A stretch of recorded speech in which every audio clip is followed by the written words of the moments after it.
讲到台湾有名嘅客家庄，高雄闽农听说喺北方有名，唔过唔掂喎，闽农做得又自在。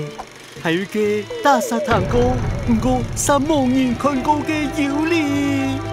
水库哈，韩国闽农啊，也做得变到见比俺有名嘅闽农，一流一做有哩水库有关系咯。对，到底一个水库做乜嘅咁神奇呢？一座冇存在嘅水库，又对闽农造成乜嘅影响呢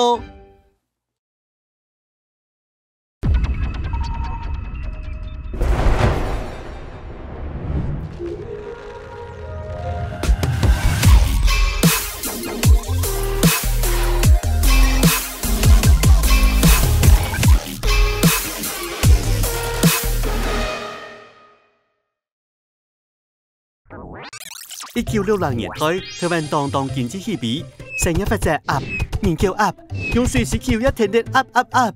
政府為到解決欠水嘅問題，故做研開嘅建地嘅無法卡，全台作水庫。冇計，南台灣愛用水，闽農採取樹皮創態。當日嘅時間來到1990年代，闽農水庫規劃好咧，再開工嘅。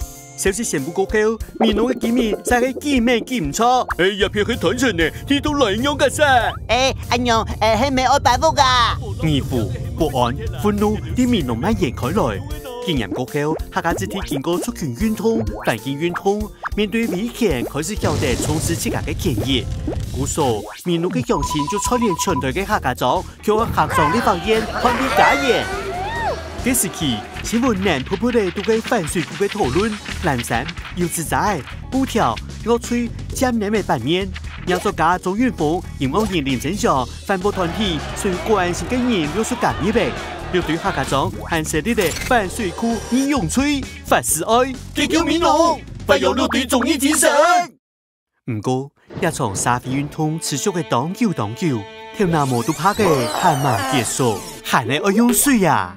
就算反對訴求得到嘅承諾，作水庫嘅政策又會喺欠水、限水嘅時節再個重來，一直到今本日，當到闽農居民談到一個議題就會神經緊張。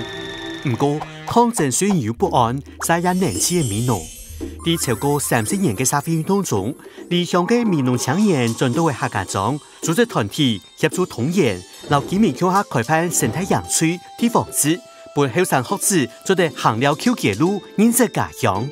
另外，當年前夜都做一啲闽農看到嘅黃貼紙，也喺反水庫運動中創辦嘅支點，讓一個鄉鎮密實客家對土地百公嘅信仰，伴參與者喺共同經營嘅過程中，重拾文化老自然嘅連結，作水庫開啟嘅媒介，唔過曬創業嘅闽農文化嘅扎根老認同。至於講到呀，喺台灣人對社會運動唔會上分，人也當接用訴求睇什麼來檢視社會運動嘅成敗。喺當人看來，係講抗爭冇看到效果，搞臭通來一條負面嘅 hashtag 就會停定來。對闽農反水庫運動做得看到，總之便宜嘅路係當然愛行，結果也冇聽錯本體嘅滿意。But 就算佢按樣，這些民主嘅過程還係有意義。就將闽農居民因為運動強化對家鄉嘅認同，可能下一輩人做得用無強嘅角度來看待社運，為民主社會嘅優雅創造更加動人嘅想象哦。客棧，哈哈，好掂，你走來了。